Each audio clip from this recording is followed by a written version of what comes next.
My topic today is the data path of these instructions. And here we can see the complete data path with control signals. There are many multiplexers in the circuit, and these components allows us to select the appropriate data path based on the instruction being executed. We want to execute an add instruction. Register T2 is added to T3, and the result is stored in T1. The program counter sends an address to instruction memory to fetch the instruction. After decoding, the register file outputs two operands. Read register 1 is T2, and read register 2 is T3. ALU source is set to 0, so the second ALU input comes from the register file instead of an immediate value. After the ALU operation, memory to register is 0 because we want the ALU result rather than data from memory. Finally, register write is set to 1, allowing the result to be written back to the destination register.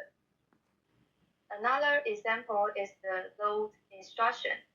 Register T2 is added to the offset to form the new address, and the data at the address is stored in T1.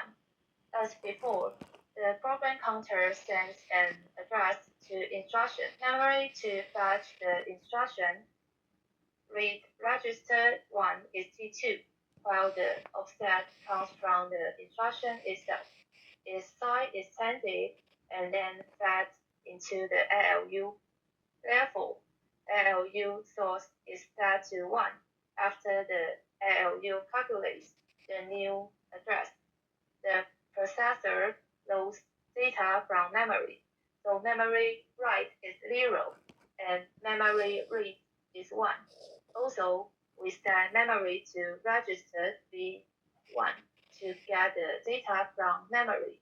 Finally, register write is set to 1, allowing the loaded value to be written back into T1.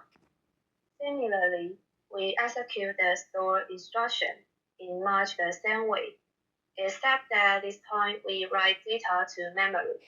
Therefore, memory write is set to 1, and memory read is set to 0. Because we are not get data from memory, we don't care memory to register.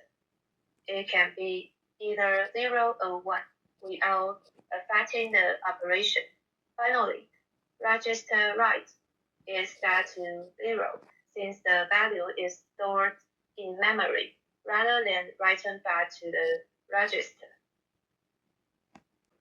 I would like to introduce the last instruction, the branch equal instruction, to determine whether the two register values are equal. The ALU subtract one from the other. Based on the subtraction result, AND gate decide whether a branch should occur. If T1 and T2 are equal, the ALU's 0 flag is asserted, so the branch control signal becomes 1.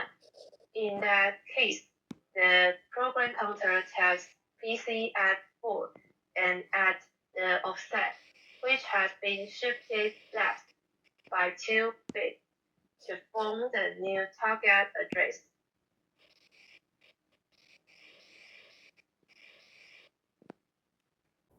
From this diagram, we can see that every instruction starts by accessing data from the program counter into the instruction memory. All instructions require these two basic functions. This concludes my report. Thank you for listening.